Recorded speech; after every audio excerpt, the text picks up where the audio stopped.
las cosas siguieron desapareciendo y total que llegaron a 40 latigazos. Y cuando llegan a 40 latigazos, aparece el ladrón. Y el ladrón era nada más y nada menos que la madre del cacique. Y entonces las personas pensaban, ¿qué va a hacer el cacique? Si con su sentido de justicia, pero también está su amor como hijo. Entonces, para sorpresa de todos, el cacique condenó a su mamá a los 40 latigazos. Pero justamente cuando el verdugo iba a aplicar el primer latigazo, el cacique la abrazó y aguantó los 40 latigazos. Y ese es el tipo de ilustraciones que a mí me impresionan porque reflejan muy bien lo que Dios ha hecho por nosotros. Yo soy culpable, usted es culpable, pero Cristo cargó en la cruz su pecado y el mío. Y es gracias a los méritos sagrados de nuestro Señor Jesucristo que ahora nosotros somos llamados hermanos, pertenecemos a una comunidad cristiana, tenemos asegurada una morada en el reino de los cielos, como Jesús lo asegura en Juan 14 y otros textos. Gloria a Dios, gloria a Dios. Pero saben ustedes que hay muchas personas, obviamente lo saben, que no han escuchado eso. El mundo está cada vez más alejado de Dios. El mundo se está secularizando más y peor aún, están incluso en contra de lo que Dios ha establecido. Pero a la vez el mundo está sediento y hambriento. El mundo está necesitado. Obviamente, entre más se aleja de Dios, más necesitado está. Y somos nosotros los que tenemos que llevar un mensaje de esperanza a este mundo que está perdido. Pero ese mensaje debe ser claro, debe de ser bien explicado. Y es básicamente lo que yo quiero hacer esta mañana. Hablar un poquito acerca del mensaje que estoy seguro que muchos lo entienden muy bien, pero me he sorprendido a veces. A veces me he sorprendido porque de repente se invita a una persona a dar su testimonio, ¿verdad? Entonces se le dice a la persona, mire, usted podría compartir lo que Dios ha hecho en su vida, por favor. Mire, lo que usted tiene que hacer es hablar de cómo era antes, porque así como la historia dice, ¿verdad? En el año tal antes de Cristo o el año después antes de Cristo, nosotros como creyentes también tenemos un antes y un después de Cristo, ¿verdad? Ayer cité al apóstol Pablo hablando de primera Timoteo 1:12, en donde él habla un poquito de su conversión. Él habla en varias ocasiones de su conversión, pero él dice, antes yo era así, pero ahora, ¿verdad? Un antes y un después de Cristo. Entonces se le explica a la persona y luego llega la persona, ¿y qué les parece este tipo de testimonio, verdad? Bueno, yo me congregaba, bueno, mi nombre es tal, dice, yo me congregaba, dice, en tal grupo, que por ética no me voy a reservar nombres, pero una secta. Yo me congregaba allá y ahí servía al Señor, ahora estoy aquí y aquí sirvo al Señor. ¿Qué les parece el testimonio? ¿Ah? ¿Va que no? Pero es la realidad y nos sorprenderíamos si tomáramos a personas de distintas iglesias y les pidieran que contaran su testimonio. Nada que ver. Lo puedo garantizar porque lo he visto. Y ese solo es uno de muchos. No pienso invertir tiempo en eso. Con un ejemplo suficiente, con una experiencia, con un caso. Entonces es importante entender en qué consiste el mensaje del Evangelio. Y creo que desde la perspectiva de Pablo, creo que es importante por varias razones. Una de ellas era porque él era un ferviente predicador del Evangelio, ¿verdad? Y porque, por ejemplo, por supuesto, ustedes y yo sabemos, espero que todos, o por lo menos la mayoría, que la palabra evangelio, que nosotros en el español tenemos un montón de palabras, ¿verdad? Que son transliteradas, ¿verdad? Transliteradas. Como switch, ¿verdad? Pero realmente es interruptor, ¿verdad? Interruptor, pero switch decimos nosotros, ¿verdad? No sé si usan la palabra pues aquí, ¿verdad? Y tenemos varias transliteraciones. Esta es una transliteración, ¿verdad? Es una transliteración de una palabra en el idioma que fue escrito del Nuevo Testamento, que es así literal. Solo se copiaron las letras, por así decirlo. Solo se transliteraron las letras, ¿verdad? La palabra evangelio, que significa que es una buena noticia. Pues la palabra evangelio aparece 75 veces en el Nuevo Testamento, pero solo en las cartas de Pablo aparece 60 veces. ¿Qué le parece? Así que es una de las razones. Para entender mejor el concepto o la idea de qué significa el evangelio, quiero hacer alusión a la etimología de la palabra. Es una palabra compuesta, como agridulce, sacapunta, ¿verdad? Se compone de dos palabras, ev, que significa bueno, y ángel, que significa mensajero, buen mensaje, ¿verdad? A nosotros, aunque lo hemos escuchado desde niños por ser parte de la iglesia y porque predicadores lo han dicho, dicen buenas nuevas, pero a mí me suena mejor por el contexto un buen mensaje. Básicamente, evangelio significa un buen mensaje, y esa palabra en el Antiguo Testamento tiene un uso histórico. Tiene un uso histórico, ¿verdad? O sea, se usaba, por ejemplo, cuando había una buena noticia, entonces la gente iba y daba la buena noticia, ¿verdad? Entonces esa palabra es evangelio, ¿verdad? Ir a dar una buena noticia. Es bueno dar las buenas noticias, ¿verdad? Las malas noticias es que nadie las quiere recibir, ¿verdad? Tiene un uso histórico, pero también tiene un uso secular esa palabra, y el uso secular tiene que ver, como por ejemplo en los casos de Primera y Segunda Samuel, hablando del mismo tema, que en Primera Samuel y en Segunda Samuel se habla acerca de la muerte de Saúl y de sus hijos, ¿verdad? Que dice el texto, lo cito en Primera Samuel 31:9, que las flechas alcanzaron a Saúl, y él le dijo a su compañero, paje de armas o el que andaba con él, le dijo: no quiero que estos incircuncisos vengan y me quiten la vida, así que quítamela tú. Pero él tenía mucho miedo, entonces Saúl, dice la Reina Valera, se tiró sobre la espada. Él pues se quitó la vida, estaba a punto de morir, no quería que los incircuncisos le quitaran la vida. Y entonces cuando los filisteos se dieron cuenta, ellos invadieron las ciudades de Israel, los israelitas huyeron, y ellos invadieron las ciudades y mandaron la noticia a todas las ciudades filisteas. Y luego cuando David, hablando de este mismo uso secular, David se da cuenta, él escribe y dice: no lo anunciéis en Gad, no hagan que los incircuncisos se alegren, etcétera, etcétera. Así que tiene un significado secular, y por supuesto Jeremías usa una palabra fuerte, hablando de este mismo uso en Jeremías 20:15, y él dice: maldito el día en que alguien le dijo a mi papá, ha nacido un hijo varón, ¿verdad? Está usando esa misma palabra. Así que esta palabra tiene un uso histórico, tiene un uso secular, y por supuesto tiene un uso teológico también. El apóstol Pablo, otra razón que no la mencioné antes y la menciono ahora, otra razón por la cual me parece importante estudiar el significado o la esencia del evangelio a la luz del apóstol Pablo, es porque lo explica muy bien en 1 Corintios 15, 3 y 4. 1 Corintios 15, 3 y 4. ¿Y qué dice ese texto? Ahí está la esencia del evangelio. ¿Qué dice 1 Corintios 15, 3 y 4? Básicamente, que Cristo murió por nuestros pecados, conforme a las Escrituras, y que resucitó al tercer día, conforme a las Escrituras. Ese es el mensaje del evangelio, la esencia del evangelio.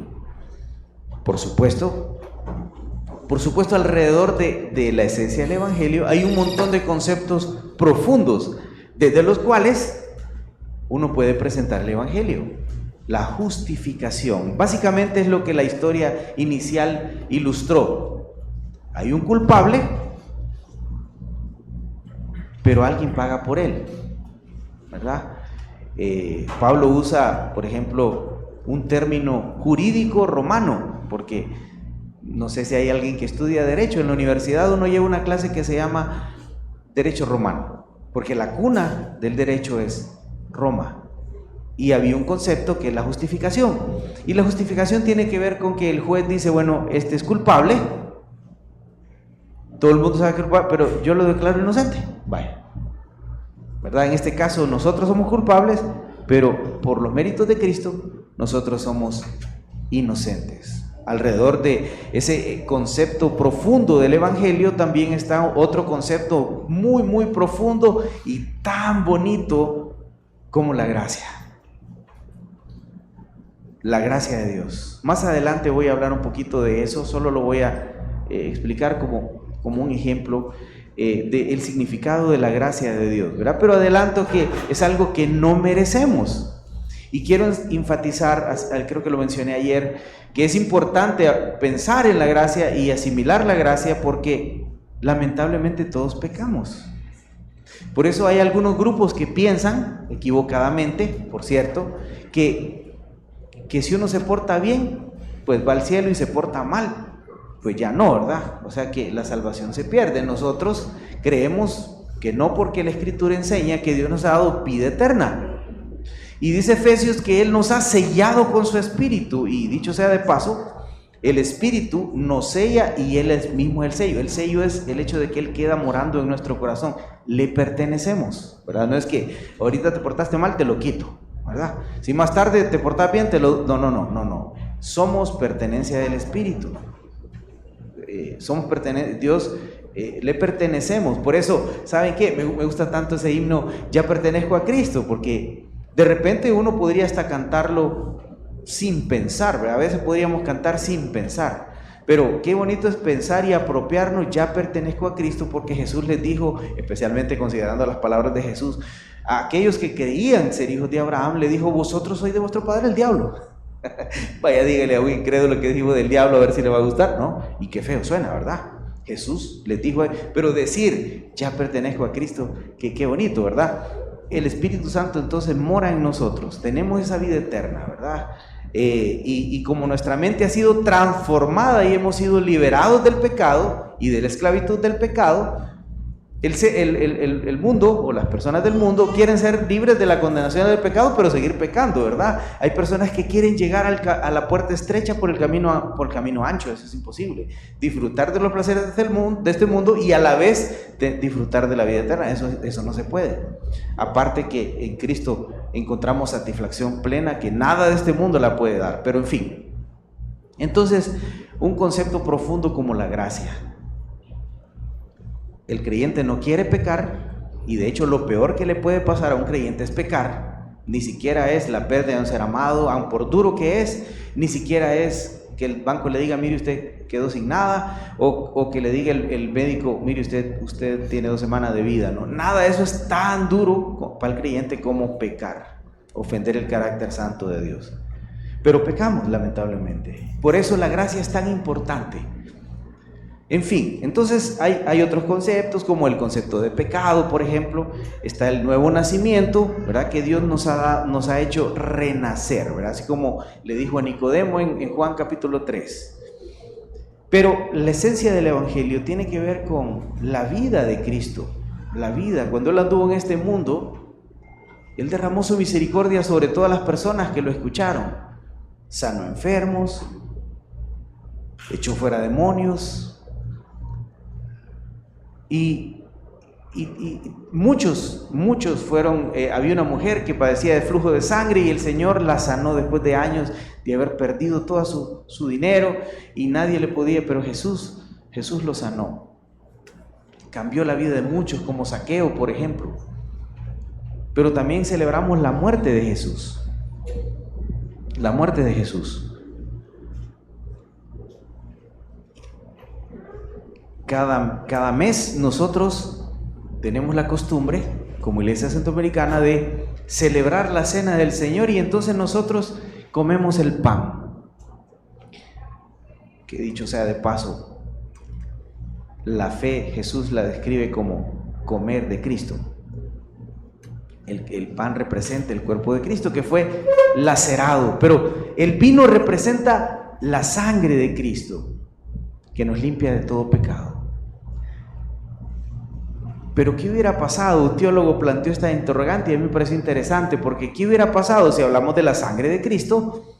¿Qué hubiera pasado si Jesús hubiera dicho, bueno, es la sangre, ¿no? Entonces me voy a herir y con esta sangre voy a limpiar los pecados de todo el mundo? No, es que, ¿se acuerdan ustedes que Jesús, o que la palabra de Dios dice, la palabra de Dios en el Antiguo Testamento y en el Nuevo Testamento, que la vida está en la sangre? Es bien interesante, el vino representa la sangre de Cristo, pero la sangre de Cristo representa la vida de Cristo. Cristo tenía que morir para poder perdonar nuestros pecados. Bien interesante que los teólogos desde el Génesis capítulo 3, ellos explican que desde que Dios tuvo que sacrificar a estos animales y tapar a Adán y Eva con las pieles, desde ahí estaba enviando un mensaje, ¿verdad? Porque es fascinante la unidad de la Escritura, cómo Dios, por ejemplo, el Levítico, yo estoy estudiando Levítico ahora, bueno, hice una pausa, pero desde hace varios años empezamos Génesis, ahora estamos por Levítico, y a mí me sorprendía que decían los expositores que Levítico es uno de los libros más importantes de la Biblia, y es cierto, porque todo apunta a Cristo, todo apunta a Cristo, bien interesante. Desde ahí entonces, desde Génesis 3, Dios deja claro de manera muy gráfica la importancia de que la paga del pecado es muerte. Alguien tiene que morir. Y si yo soy pecador, pero muero por mí mismo, no sirve de nada, porque yo soy un simple pecador. Solo Cristo es el único capaz de llenar los estándares de Dios, una obediencia perfecta. Hay un canto que dice por su justicia. Esa justicia se me ha aplicado a mí. Yo soy justo por Él. Él me ha justificado. Entonces Él muere en la cruz porque alguien tiene que pagar. Así como este cacique que abrazó a su mamá, alguien tenía que pagar y aguantar los latigazos. O sea que la justicia estaba satisfecha. Alguien pagó. Y Jesús pagó en esa cruz. Así que celebramos su muerte. El mensaje de Evangelio tiene que contener el tema de la vida de Cristo, cómo vivió Cristo, la muerte de Cristo, por qué murió Cristo, tenía que morir para poder perdonar mis pecados. Y de hecho, creo que, bueno, desde su humillación comienza desde su nacimiento, ¿verdad? Porque Dios es muy ilustrativo y voy a decirlo con temor y temblor, no me vayan a malentender, extremista, porque yo digo, ¿qué hubiera pasado si Jesús hubiera nacido en un palacio?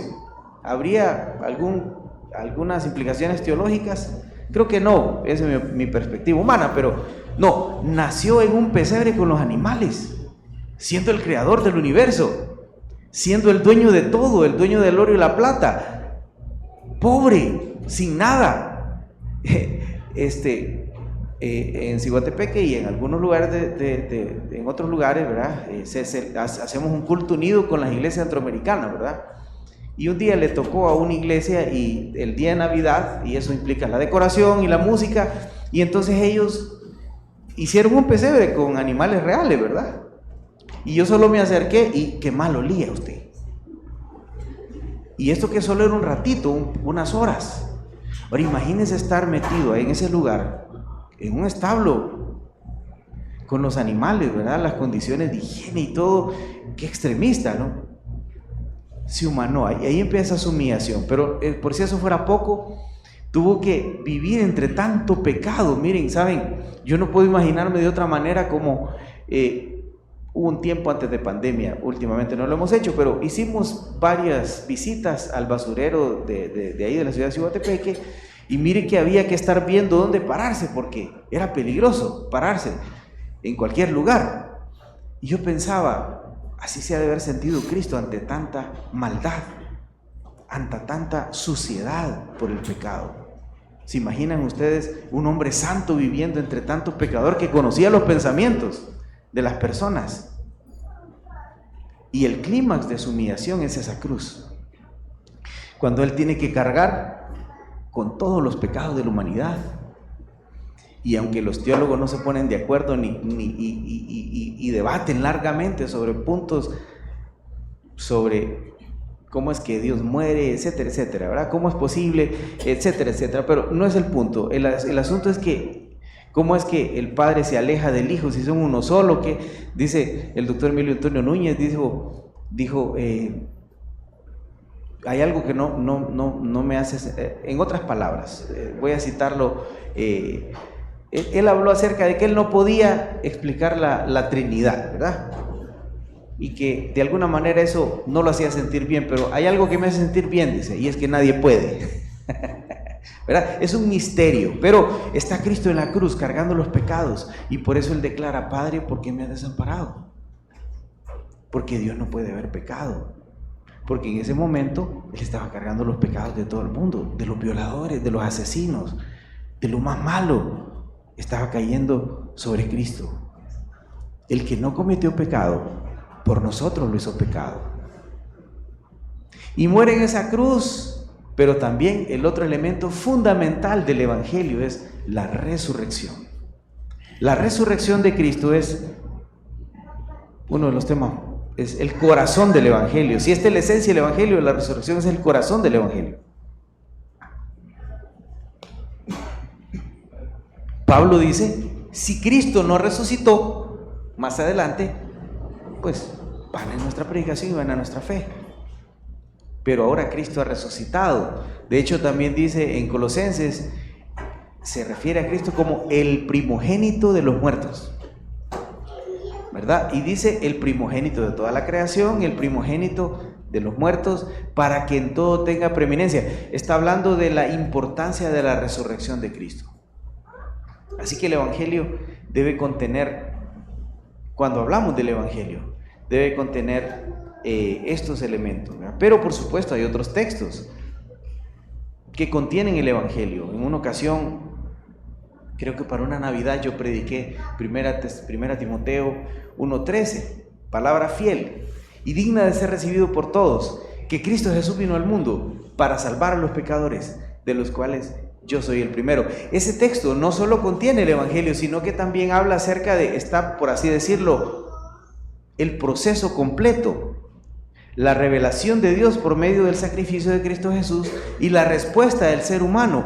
Pablo dice: yo soy el primero. ¿Sabe? Es bien interesante que Jesús pone el ejemplo de aquellos dos que van a orar. Está el fariseo o el escriba, y está el publicano. Y entonces el fariseo dice: Señor, le doy gracias que no soy como este, porque yo estoy seguro que te he impresionado con mi justicia. Yo voy a la sinagoga, yo diezmo, yo hago esto, Él empezó a hablar de sí mismo, de sus méritos propios. Pero el otro decía: Señor, yo soy un pecador que no merezco estar en tu presencia, ni siquiera tengo el valor de acercarme porque no lo merezco. ¿Quién salió más justificado?, pregunta Jesús. Bueno, el que tuvo la actitud de Pablo, de los cuales yo soy el primero. Esa es la diferencia ese es el punto en la actualidad, que la gente no se siente culpable. De hecho, yo he escuchado a varias personas que dicen: no, pues miren, yo soy buen esposo, soy buen empleador o empleado, yo pago mis impuestos, nunca he matado a nadie, no hablo mal de nadie, yo voy a ir al cielo. Interesante, ¿verdad? No se sienten culpables. El problema es que el único que ha cumplido una justicia perfecta es Cristo. Es el único que ha obedecido a Dios perfectamente. Perfectamente. Nuestra obediencia es deficiente. Dios no se agrada en mi obediencia porque no tengo la capacidad de agradarlo. Sí debo de obedecer, obviamente. Sí, Él me dice que obedezca, por supuesto. Pero Él no se impresiona por mi capacidad de obedecerle. No, porque yo soy imperfecto. Peco, me equivoco. Así que el Evangelio, también está el texto de Juan 3:16, ¿verdad? Texto conocido por todos, ¿verdad? Que presenta también, hay varios textos, yo solo menciono estos dos, pero Creo que el Evangelio en su mensaje es sencillo, y es importante esto, ¿verdad? Es importante que nosotros sepamos en qué consiste el Evangelio para que podamos predicar, pero también es importante que sepamos que el Evangelio es sencillo en su mensaje. Y uno lo puede, en la noche vamos a hablar un poco de eso, uno lo puede, a la luz de las enseñanzas de Jesús, uno puede presentar el Evangelio desde muchas perspectivas. Jesús usó varias, usó parábolas. Entonces, pero bien interesante, que Jesús llega al pozo, ¿verdad? Y hay una mujer, y Jesús le dice, una mujer samaritana, entre otras cosas, el que beba del agua que yo le daré, no tendrá sed jamás. Es una forma de cómo Jesús habla de la fe, beber del agua que da vida, ¿no? La mujer, obviamente, al igual que Nicodemo, no le entiende lo que Jesús quiere decir. La mujer pensaba que se refería al agua literalmente, ¿verdad? Pero es que Jesús es el único capaz de satisfacer nuestra sed espiritual. Decía el salmista, mi alma tiene sed de ti. Una sed espiritual que solo Dios puede saciar. Pero entonces Jesús habla con ella y la mujer cree en Jesús, pero inmediatamente, y eso es lo que me llama la atención, ella cree y en ese preciso momento sale y va a dar testimonio. Dice que la gente creía. Dos aspectos importantes. Ella solo dijo, yo conocí a un hombre que me dijo todo lo que he hecho, dijo, y la gente creía. El mensaje es sencillo. Y el otro principio que esta mujer me enseña es que la importancia de, cuando uno cree en Jesús, la importancia de testificar a los demás. Y entonces yo me he planteado la pregunta, ¿por qué muchas personas afirman ser creyentes pero no comparten su fe con los demás? Esa es una pregunta bien interesante. ¿Cuál será la causa? ¿Será que no entienden el mensaje? ¿Es parte del propósito entender el mensaje? Porque, como he dicho, hay mucha gente que dice, voy a dar mi testimonio, pero nada que ver. Y lo que me parece interesante es que yo he citado en la iglesia este ejemplo. Yo, cuando era cipote, como decimos popularmente, enfrente de la casa, al otro lado, había una casa de 2 pisos y los cipotes jugaban al culto.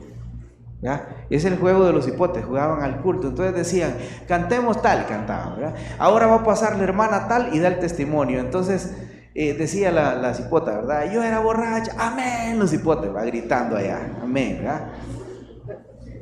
Los cipotes, a manera de juego, entendían que hay un antes y un después de Cristo, pero hay mucha gente adulta que no lo entiende. Por eso es importante entender el mensaje y entender, porque podría ser una razón que una persona no entiende bien el mensaje y tal vez por eso no lo transmite. Hay otras razones, vergüenza tal vez. Yo sé que aquí no pasa, pero a veces yo me he encontrado hermanos allá y pareciera que no quiere que uno le ayude que uno lo salude porque le va a decir, Dios le bendiga, le da pena. Dios le bendiga, hermano. Gracias, ¿verdad? ¿Qué tal? Bendecido, próspero y victoria. Fuerte, para que le dé más pena. Nada, es bravo. Pareciera que nos da vergüenza. Nos da vergüenza que llevemos la Biblia. ¿Cómo no nos va a dar pena testificar de Cristo? Si nos da pena que nos identifiquen con creyentes. Podría ser vergüenza, podría ser falta de capacitación, podría ser. En fin, hoy tenemos que entender bien este mensaje por si hay alguien que no lo entiende bien. Pero el Evangelio, por cierto, el testimonio, nuestro testimonio, lo que Dios ha hecho en nuestra vida, debe ser un apoyo para entender, para explicar lo que la gente, es una buena manera de ilustrar lo que Dios puede hacer en la vida de uno a la hora de predicar el Evangelio, ¿verdad? No solamente dar testimonio, sino que hay que dar testimonio, pero también explicar, ¿no? Así que es importante entender el Evangelio para poderlo transmitir de manera clara. ¿De acuerdo? De hecho, cuando Jesús dice que cuando uno quiere hacer un proyecto, uno tiene que sentarse y calcular, ¿verdad? Calcular el costo para ver si uno puede o no puede, ¿verdad? Y básicamente lo que él está diciendo con eso es que uno tiene que presentar el evangelio para que la gente entienda que las demandas del evangelio, ¿verdad? Porque en la actualidad hay un evangelio muy prometedor y poco demandante. Venga y sus problemas van a terminar, ¿verdad? Venga y Jesús quiere prosperarle, y que sí, es cierto, por supuesto, pero a veces malentendemos o mal aplicamos los principios, ¿verdad? A veces un principio mal aplicado es, venga y dé para que Dios le dé, y obviamente es cierto, eso es verdad, dice la palabra de Dios, lo deja claro en varios textos, no vienen al caso, solo lo digo, que obviamente si uno da, Dios lo va a prosperar, sí, definitivamente, pero esa no es la razón. Yo doy porque es una manera de adorar a Dios y de agradecerle que todo es de Él, como dice el salmista, y de lo recibido de tu mano te damos. Es una forma de agradecer, es una forma de adoración, y por si eso fuera poco, es un mandato. No es para que Dios me dé, aunque Él me da. Entonces a veces la gente plantea el evangelio así, como para hacerlo más atractivo. Pero Jesús les dijo, las zorras tienen guaridas y los pájaros tienen nidos, pero el Hijo del Hombre no tiene ni dónde recostar su cabeza. Al joven rico que se acercó y le dijo, maestro, bueno, ¿qué debo hacer para ir al cielo? Él le dijo, bueno, entre otras cosas, ve y vende todo lo que tienes y dalo a los pobres y haz tesoros en el cielo. Pero el joven rico no estaba dispuesto. ¿Saben qué significa eso? Sí, lo saben. Que Dios quiere ser lo más importante para mí. Que por eso cito el gran mandamiento, amarás al Señor su Dios sobre todas las cosas. La gente tiene que saber que si se va a acercar a Cristo, tiene que destronar los ídolos de su vida. Por supuesto, hay maneras. Hay algunas personas que piensan que uno tiene que caer mal cuando evangeliza. Yo pienso que no. A veces va a caer mal porque la gente no quiere escuchar, pero conozco personas que usted se va a ir al infierno y se empiezan a pelear. No, yo pienso que hay que predicar, obviamente, sí. Hay que predicar en su momento de manera, a veces hay que predicar de manera directa e indirecta. Lo he aprendido con varios misioneros, testimonios de misioneros, donde no se puede predicar abiertamente. Y una de las técnicas que usan es, empiezan a visitar a las casas y a dar estudios bíblicos. Y así, a veces pasan años para que una persona se convierta. A veces es rápido. A veces tenemos un misionero en México que él llegaba a visitar a una persona y oraba y no se convirtió la persona, sino que otra persona bien interesante, ¿verdad? Llegamos a la casa de una familia una vez y empiezo a predicarle yo a él, y la esposa estaba haciéndonos algo de comer, y de repente que miro que ella es la que estaba llorando, ¿verdad? Que quería recibir a Cristo, y yo presentando el evangelio a él. Él no, ella sí. Entonces, hay maneras, estudio bíblico, ¿verdad? Una forma de cómo abrir su casa para estudio bíblico. Es una manera de cómo usted puede atraer personas. Ahora la gente está sedienta y hay cantidad de oportunidades. He mencionado algunas ayer, hoy otras, y en la tarde más, ¿verdad? Entonces, el evangelio debe ser transmitido de manera clara. Y lo digo, y me parece muy importante, por supuesto, otra vez, hay que usar todos los recursos. Pero para usar todos los recursos yo tengo que estar comprometido, reconocer que yo soy un deudor, que es mi deber como creyente predicar. No es deber solo de los evangelistas, de los predicadores, de los pastores, no. Es un deber de todo creyente. Todo creyente, ¿verdad? Y entonces, para eso necesitamos comprometernos, pero también es importante entender bien qué es lo que vamos a decir, porque a mí me parece sorprendente el hecho de que hay personas, ¿verdad? Yo conozco grupos, por ejemplo, que han... tengo amigos, lo voy a hacer, no me gusta hacer eso, pero lo voy a hacer hoy aquí porque no me conocen, ¿verdad? Allá no lo digo, pero aquí lo voy a decir. Que forman grupos musicales con el propósito de evangelizar. Pero yo me pregunto, ¿cómo puede evangelizar a alguien tocando No llores por mi Argentina? A mí no, yo no entiendo. Porque el mensaje debe ser claro, ¿verdad? Yo no entiendo cómo alguien dice que evangelizar tocando música secular instrumental.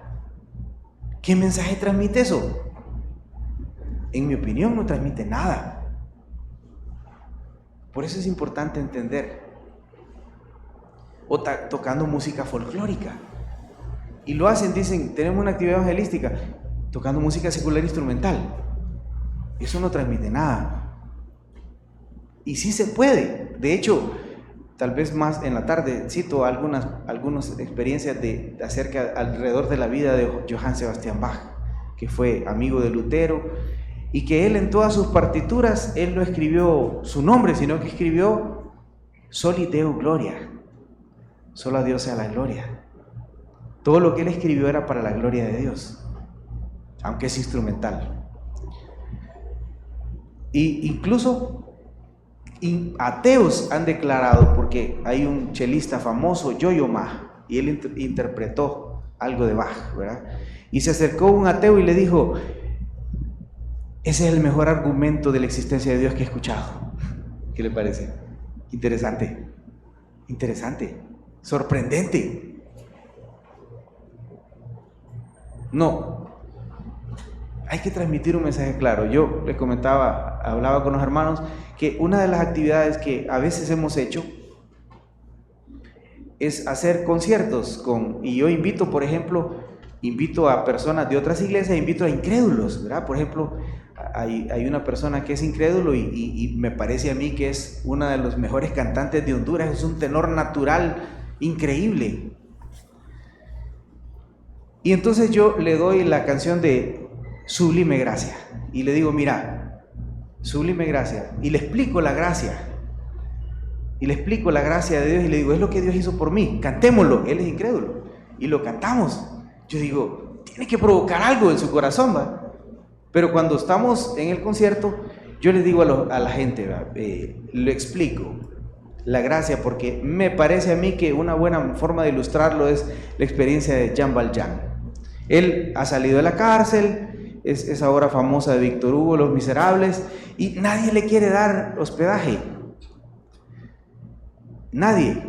Incluso, no recuerdo las palabras exactas, pero parece que encontró un refugio y dijo: pues aquí me voy a quedar.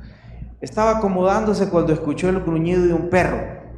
Lo sacó corriendo el perro también. O sea, nadie, ni siquiera el perro lo dejó dormir ahí. Pero llega donde un obispo, a una capilla, y el obispo lo acoge y le da de comer y lo acuesta en una cama. Y entonces tenía 20 años de no acostarse en una cama. Él está ahí esperando que el obispo se duerma para robar. Entonces se levanta, pero el obispo escucha bulla. Y se levanta el obispo, y cuando Jean Valjean lo mira, lo noqueó, lo deja tirado en el suelo y se fue. No había amanecido cuando los gendarmes lo trajeron de regreso y le dice: señor obispo, este hombre le robó. Y ahora convino una escena de una de las películas y le dice: no, yo se los regalé. Los ojos de Jean Valjean se hacen más grandes de sorpresa y le dice: es más, se te olvidaron los candeleros de plata. Por eso te pueden dar mucho dinero. Y en la película, que creo que le interpreta Liam Neeson, lo agarra. Aquí le dice: con esto he comprado tu alma. Ve y sé un buen hombre. Ese acto de gracia cambió la vida de Jean Valjean. Si ustedes me preguntan a mí, yo si hubiera dicho: si ese sinvergüenza que le abrí las puertas de mi casa, lo hospedé y me robó, métalo preso. Eso hubiera querido hacer yo. Pero no, lo que este obispo hizo se llama ¿qué? Gracia. Gracia. Y de esa manera entonces transmitimos un mensaje claro de lo que Dios ha hecho por nosotros. No llores por mi Argentina, eso no me dice nada. A mí no me dice nada eso. No, el mensaje tiene que ser claro. Hasta ahora ni uno de esos se ha convertido, de los que yo les he dicho, por lo menos no por lo que yo sepa. Pero en cada actividad ahí están. Y hay un tiempo para todo. Puede ser que llegue el tiempo en donde el Señor lo humille y lo quebrante y la persona entregue su vida a Cristo. Eso no lo puedo forzar yo. Mi trabajo es transmitir un mensaje claro. Así que ¿Por qué no abrir las puertas? Solo estoy hablando de posibilidades. Usted no tiene que estar de acuerdo conmigo. Las puertas de, qué sé yo, de las instalaciones de la iglesia, o ir al parque, como dije, y cantar esos himnos bonitos que cantan ustedes, que hablan del Evangelio, ¿verdad? Se han ganado el derecho de ser escuchados por una audiencia exigente. Pero hay muchas otras formas. Por ejemplo, algo que hacemos en la iglesia es que la instalación de la iglesia está abierta para velar a quien quiera. A mí me llaman, mire que queremos las instalaciones de la iglesia para velar. Sí, por favor. Ahí las hermanas cocinan y yo me paro y predico. ¿Cuándo voy a tener la iglesia llena de incrédulos? Nunca. Por lo menos no así de gratis, ¿va? Y entonces yo les predico el Evangelio. Y yo no tengo esa personalidad para poder yo estar frente a ustedes y frente a una congregación predicando. El Señor ha tenido que irme transformando poco a poco. De hecho, no vine a contar historias, pero permítanme rapidito. Estuve en la universidad, fui a la universidad antes de que Dios me llamara y llevé una clase que se llamaba Redacción y Oratoria Jurídica. Bueno, y era tan malo que la abogada me dijo, mira, no nos dormimos porque no teníamos sueño, me dijo. Ella era bien directa, ¿verdad? Sí, aburridísimo, porque tocaba leer un discurso y yo escogí uno de Carlos Roeder, grandísimo, ¿verdad? Que encontré estaban aburridos. Para pararme a hablar, yo nunca hablaba en la universidad, yo nunca levanté la mano, nunca opinaba porque me daba pena. ¿Y saben qué es lo más difícil para mí? Estar en el entierro y tener que pararme y predicar. Yo no quisiera estar ahí, pero tengo la convicción que tengo que hacerlo y me paro y predico. Me he conseguido un parlantito y con ese parlantito yo predico, ¿verdad? Porque es una oportunidad, la gente está sensible, es una oportunidad para reflexionar cuál es el camino que yo llevo. Entonces, como digo, hay cantidad de oportunidades, hay tantas oportunidades que voy a decir esto. Yo no digo que lo hagamos, solo lo voy a mencionar. Pero he estado en grupo de pastores y hay personas extranjeras ahí. Entonces dijo uno de ellos, uno que es extranjero, ¿verdad? Que es de lejísimo, dijo, no, dice, porque en Semana Santa, en varios lugares, ustedes saben quiénes hacen las alfombras, ¿verdad? ¿Hacen alfombras aquí? Bueno, ustedes ya saben quién las hace. Entonces dijo él, ¿por qué no vamos y hacemos una nosotros? Nunca se me había ocurrido tal cosa a mí, pero verdad que tiene razón, es una oportunidad. Es una oportunidad, ¿verdad? No digo que hay que hacerlo, no digo hagámoslo ni nada, porque probablemente hay personas que piensan diferente, está bien. Pero solo es para mencionar la cantidad de oportunidades que tenemos para presentar el Evangelio, ¿verdad? Y de eso vamos a hablar más adelante. Entonces, el mensaje del Evangelio, la esencia del Evangelio es que Cristo murió por nuestros pecados, que resucitó al tercer día conforme a las Escrituras. Por supuesto, la respuesta para poder aprovechar o para poder hacer realidad los beneficios del Evangelio sobre nosotros, hay un elemento muy importante que aparece ahí. ¿Cuál es? Que aparece en alguno de los textos que citamos.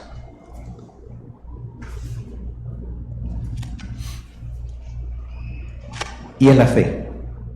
La fe es importante, porque la invitación está ahí, pero solo aquellos que creen.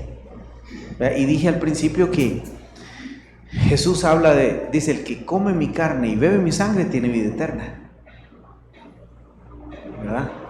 El que bebe del agua que yo le daré no tendrá sed jamás. Hebreos habla de la fe, da una pequeña definición que de repente no es tan fácil entender y no se preocupa por definir la fe, pero yo pienso que la mejor definición que hay de fe es Romanos 12:2. Romanos 12:2. Puesto los ojos en Jesús, el autor y consumador de la fe. Creo que fue Spurgeon, que estaba sentado ahí, un joven como de 17, 19 años, no recuerdo qué edad es la que él tenía, no es que yo estaba ahí, pero dice que el predicador le decía, mira a Cristo, mira a Cristo, mira a Cristo. ¿Y qué es eso? De hecho, hay varias definiciones de fe, pero la que más me gusta es la de A.W. Tozer, que dice que la fe es la mirada del alma que se dirige a un Dios salvador. La fe es la mirada del alma que se dirige a un Dios salvador. Y hace alusión a la serpiente que Dios le dijo a Moisés que levantara, porque acuérdense que el pueblo era tan rebelde que Dios mandó serpientes ardientes para que los picaran y se morían, ¿verdad? Entonces le pidió a Moisés que levantara una serpiente y quien mirara a la serpiente se salvaba. Mire, es que la Biblia es una unidad, puesto los ojos en Jesús, el autor y consumador de la fe. Esa serpiente, un poco raro, ¿verdad? Para nosotros es de alguna manera representa a Cristo, ¿verdad? Si vemos a Cristo y ver a Cristo es depositar toda nuestra confianza en Él para salvación y para que Él haga con nuestra vida lo que Él quiera. Es cuando yo entrego mi vida a Cristo y lo hago Señor de mi vida y le entrego y lo hago a Él mi más grande tesoro. Jesús dijo que el evangelio es semejante a aquel hombre que fue y encontró una perla preciosa y luego fue y vendió todo lo que tenía y compró aquel terreno para poder obtener la piedra. Qué interesante, ¿ah? Es que hace alusión a la importancia de que Dios para nosotros debe ser lo más importante y debemos amarle a Él sobre todas las cosas. Entonces ver a Cristo es depositar nuestra confianza en Él para que Él haga lo que Él quiera y para vida eterna, por supuesto, ¿verdad? Y no quiero desaprovechar la oportunidad, pero muchas personas, lo voy a decir de manera tosca y lo voy a decir de manera desagradable, pero hay personas que piensan que ellos van a chasquear los dedos y Dios tiene que correr a hacer lo que ellos dicen y piensan que eso es la fe. Señor, sane a tal persona y Dios tiene que sanarlo. Pero Dios no es mi mandadero, ¿verdad? Dios es soberano. Y la fe, entonces, es creer que Dios hará lo mejor, aunque no sea lo que yo le pida. Señor, usted puede sanar a mi hijo. Bueno, yo tengo dos varones y el primero es un milagro, ¿verdad? Es un milagro. Y lo voy a decir con autoridad porque yo oré, Señor, este niño es suyo y usted lo ama más que yo. Si usted tiene el poder para sanarlo, si es su voluntad, sánelo y si no, lléveselo. Ese niño es suyo. Y a él le dije, mira hijo, mientras 63 días en Tegucigalpa con ese niño, en el materno, la prueba más durísima, yo le dije, Señor, le decía al niño yo, ¿verdad? Porque él debatiéndose entre la vida y la muerte, yo le dije, mira hijo, lucha mientras Dios te dé fuerza, pero si Dios te llama, él es recién nacido, ¿verdad? No pongas resistencia porque es mejor estar con Cristo que en este mundo. Pero qué duro eso, ¿verdad? Y durísimo. Señor, sane a esta persona. Pero si usted tiene el poder para sanar, si es su voluntad, sánelo. Si no, usted es soberano, ¿verdad? Hay personas que se enojan con el Señor porque Dios no les hizo el milagro, ¿verdad? Y porque la fe no es eso, la fe es depositar nuestra confianza en Él y Él hará en mi vida lo mejor y a veces no es lo que yo quiero, ¿verdad? Así que tener puestos los ojos en Jesús, el autor y consumador de la fe, es lo que permite que el Evangelio, permite que la gracia de Dios sea sobre nosotros y aprovechar, por así decirlo, los beneficios del Evangelio. En fin, no hay noticia más maravillosa que esta. Estábamos destinados a la condenación eterna, pero Dios, que es rico en misericordia, y nos amó, ¿verdad? Mas Dios muestra su amor para con nosotros en que siendo aún pecadores, Cristo murió por nosotros. La sangre de Jesucristo nos limpia de todo pecado, de todo pecado. Es parte del mensaje del Evangelio. La salvación, lo que Dios quiere hacer en nuestra vida es liberarnos de la condenación del pecado, pero también de la esclavitud del pecado, por medio de ese sacrificio en la cruz.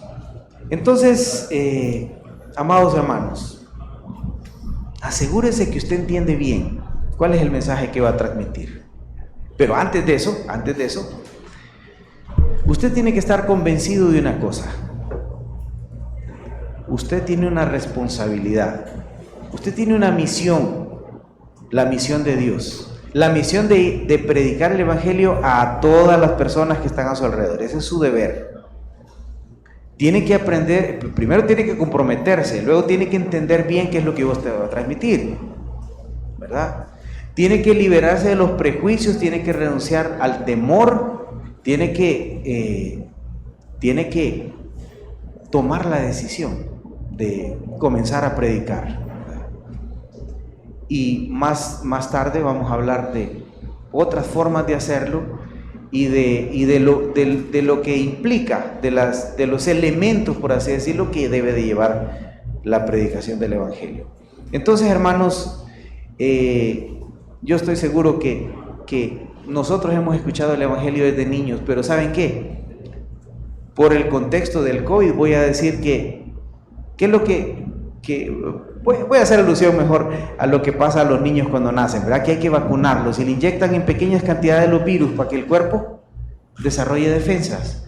Bueno, hay muchas personas que están vacunadas con el Evangelio, lo escuchan desde niños, entonces no causa el mismo efecto que causa en una persona en la India, o mejor dicho, un país musulmán. Nunca han oído hablar de Cristo, escuchan lo que Cristo ha hecho, le impacta. Nosotros lo escuchamos a diario y en alguna medida estamos vacunados, no causa el efecto. Pero si hay alguien que, aunque lo haya escuchado desde mucho tiempo, pues hoy es el día, ¿no? Hoy es el día en el que el Señor quiere entrar en su corazón, una buena oportunidad para reflexionar. O alguien que no lo entendía muy bien y quiere confirmar su compromiso con Cristo. En fin, decía el hermano, tenemos que dar el salto, ¿verdad? Un aniversario es una oportunidad para ver al pasado, agradecer a Dios por el pasado, pero ver al futuro. ¿Qué quiere Dios para nosotros en el futuro?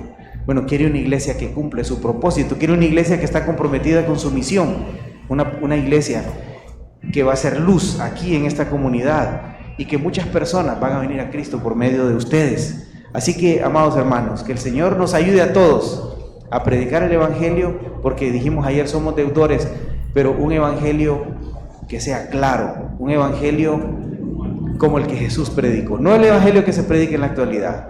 Venga y solo beneficios. Sí, hay muchos beneficios, pero nada demanda. No, el Evangelio es demandante. El Evangelio tiene implicaciones profundas en nuestra vida y hay poco tiempo para poder hablar de todo lo que implica, pero lo dejo solo con esto. Martín Lutero dijo que una muchacha puede ordeñar una vaca para la gloria de Dios. Todo lo que hacemos debe ser para la gloria de Dios. Dijimos ayer que vivimos para la gloria de Dios y una forma puntual de poder darle la gloria a Dios es predicar el Evangelio. Oremos. Padre, gracias porque su palabra nos revela a Cristo, el creador del universo que se hizo hombre por amor, se humanó, vivió en este mundo rodeado de maldad, de pecados. Vimos su misericordia porque su palabra enseña que Él tuvo compasión al ver las multitudes, porque eran como ovejas que no tienen pastor. También murió en esa vergonzosa cruz y cargó nuestros pecados, pero también resucitó y por medio de su resurrección Él venció la muerte. Y el que está en Cristo, aunque esté muerto, vivirá. Y el mundo está cada vez más alejado y necesita un mensaje de esperanza, un mensaje que transforme la mente y el corazón, un mensaje de esperanza. Y nosotros, la iglesia, somos los únicos. Es la forma en como usted ha decidido que funcione el asunto. Pudo haber mandado los ángeles, pero no, usted nos ha dado esa tarea a nosotros. Oramos para que nos ayude a llevarla a cabo, para honra y gloria de su nombre. Y si hay alguien, yo no conozco a la iglesia, pero si hay alguien que no le ha conocido y tal vez hoy entendió mejor, o hoy es el día que el Espíritu Santo tocó su corazón, hoy es una buena oportunidad para abrir nuestro corazón a Cristo y decir: Señor, perdone mis pecados, gracias por morir en la cruz, le entrego mi vida para que usted haga con ella lo que usted quiera, sé el Señor de mi vida, hágame nacer de nuevo. Y una oración de fe sencilla abrirá las puertas del reino de los cielos y cambiará la eternidad de esa persona, y habrá fiesta en el cielo, porque hay fiesta en el cielo cuando un pecador se arrepiente. Padre, le glorificamos en el nombre de Jesús por todo su amor manifestado en esa cruz. Bendiga esta congregación. Yo sé que ellos han hecho un buen trabajo, pero siempre podemos mejorar, siempre podemos mejorar. Qué bonito sería que cada persona se comprometiera de manera individual a predicar el Evangelio. No pasaría mucho tiempo para que toda esta ciudad estuviera evangelizada. Le glorificamos y le damos gracias en el nombre de Jesús. Amén. Amados hermanos, gracias por su tiempo, por su atención. Que Dios les bendiga y pues nos ayude a todos, porque no es fácil cumplir esa tarea, pero tenemos la convicción y entender bien el mensaje es importante.